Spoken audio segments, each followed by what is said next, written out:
All right, guys. Well, let's finish up here. So identify the learning objectives that we did. We did identify the indicated blood vessels on the images. We did that. Okay. All right. Name the organ region of the body supplied and drained by the indicated arteries and veins. We did that. And remember, a lot of that is going to be found right here. Okay. A lot of that's going to be found right here. Arteries and veins, with the exception of the oddballs. Okay. And now we have traced the path of blood flow through the arteries and veins of the circulatory system, including the unique path of the hepatic portal system, okay? Well, let's scroll down. We have a lot of stuff we went through. I wanted to go through this for you guys quick, and then we'll go through that last learning objective, okay?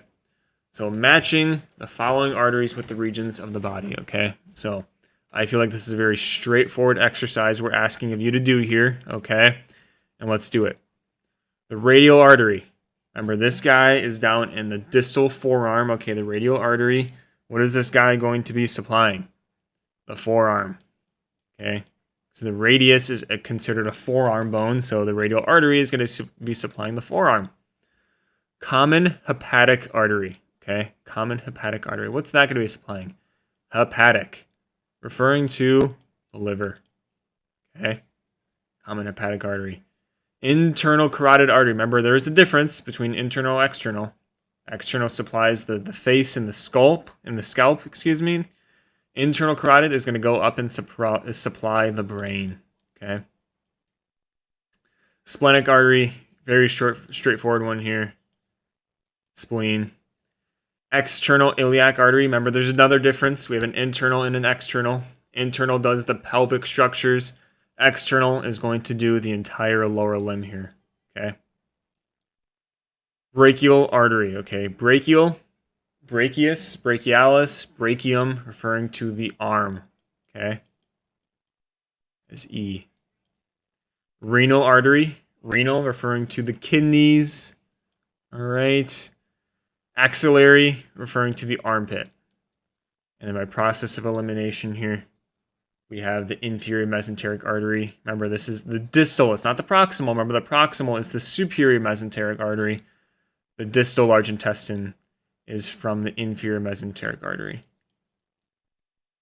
All right, that's a really long F there. All right. So, got those guys down. Now let's go down to some veins, okay? So, match the veins with the region it drains from, right? We know this. Anterior tibial, referring to the anterior tibialis. Remember, it's a bone or a muscle that's in our lower extremity.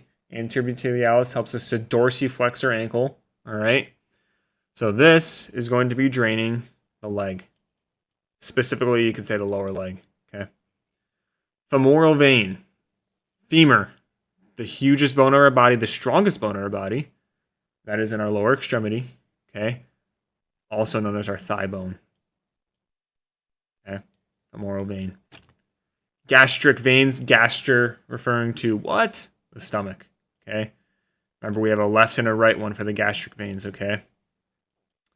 Subclavian vein, remember, we have another brother-sister relationship here.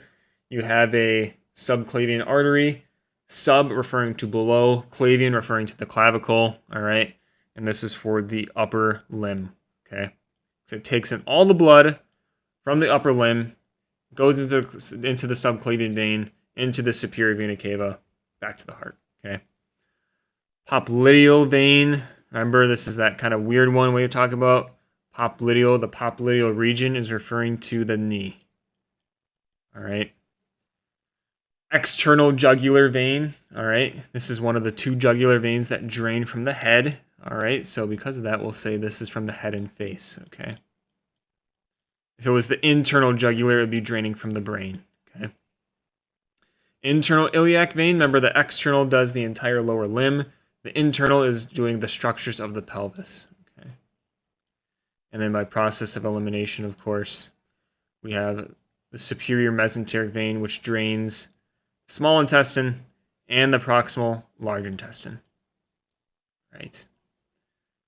All right, last two here. Name the two superficial veins that drain the forearm, arm. Remember, it's the two oddballs, so it's going to be the cephalic and basilic vein. And then name the two superficial veins that drain the lower limb. This is going to be the The lesser and the greater. Oh yeah, I wouldn't say the lesser, I would say the large and small saphenous veins. Okay. All right, so that's done. Let's scroll all the way down here. Let's do a little bit of a pathway through the blood, okay? I'll save this stuff for you guys up here. Pathway of blood, all right? Trace the path flow of blood through the heart, through the system, okay? So what it's going to want you to do, it's going to want you to start from the heart, okay? So we can see that as number 1. So we're starting from here, okay? We're going to work our way all the way back to the whatever structure we would be last in this process, okay? So the way I like to start this, okay, I like to find what's first, and I like to find what's last. So it's already marked for us what's going to be first here, and that's going to be the aorta. What's going to be last? What's going to be last here is what's the closest vein to the heart. And that's going to be this guy up here, the superior vena cava, okay? All right. So to and from the forearm. That's what we're looking at. So to and from the forearm. We're starting with the aorta, okay? What's going to be next after that? So blood shoots out from the aorta. What's the next thing it's going to enter? It's going to probably enter, it can't be a vein here. Remember, it can't be a vein. It has to be some sort of an artery, okay? What's the next closest artery to the aorta? That's this guy right above it. Brachiocephalic artery. Keep going. It has to be another artery. What's the next closest artery here that anatomically makes sense? Right subclavian artery. What would have to come after that then, okay? So right subclavian artery, as we're going down into the arm, it's going to have to pass through the axillary artery. And from here, it's just going to keep going. So we have number 5 marked here, the brachial artery, right? And as it keeps moving on, it's going to go into the radial artery, okay? But now we've kind of hit the end point, right? Because the radial artery is the most distal artery in our body. So now what we're going to transfer into are the capillaries, okay? So now our arteries are done. Now it's all veins on the table for us, okay? So starting from distal, moving proximal, what vein are we going to pass through first? Is it brachiocephalic? Is it axillary or is it cephalic? Cephalic is the most distal. So I'm going to put 8 here. What is the next most proximal vein here? Okay. And that is probably going to be this guy, axillary. And then number 10 is marked for us, subclavian vein. And after that, we have the brachiocephalic vein, number 11. As I said, the last one in here, superior vena cava. All right. To and from the leg. Okay. What's first? What's the first thing I want to find here? Okay. What's always first? Probably the aorta. Okay. What's going to be the last thing here? Okay. If it's from the leg, it's not going to be the superior vena cava. It's going to be the inferior vena cava. All right. And there's one less option here. So this is going to be number 11. All right. So aorta, what's this guy going to go to next? Looking here, it has to be some sort of an artery. Okay. So moving from the most proximal to the most distal. If I'm looking here, it can't be external iliac artery. No. It has to be this guy, common iliac artery. But then the next one will be the external iliac artery. From there, femoral, right below it. From there, the popliteal in the knee, a little bit of a big 5. From there, anterior tibial artery. And we've reached the most distal point, so now it has to be the capillaries. And now we are moving into the veins now. So what do we got next? So it would probably be the great saphenous vein, if I have the guess, just given the order here. After that, external iliac vein, number 9. And then number 10 here, process elimination, okay? All right, to and from the brain, okay? Always start with the aorta. What's the last one in this process? Superior vena cava. How many spots do I have here? I count 8. This will be the 8th choice here. So aorta has to be some sort of an artery that's coming next, right? So the guy that's going to come here, brachiocephalic artery. All right. And then what's going to come next here?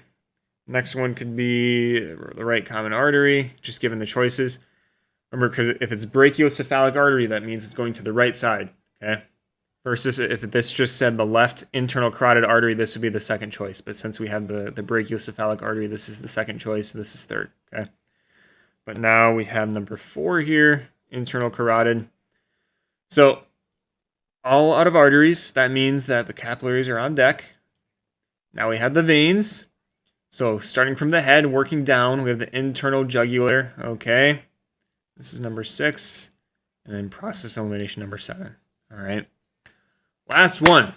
2 from the digestive tract. All right. And we'll be done.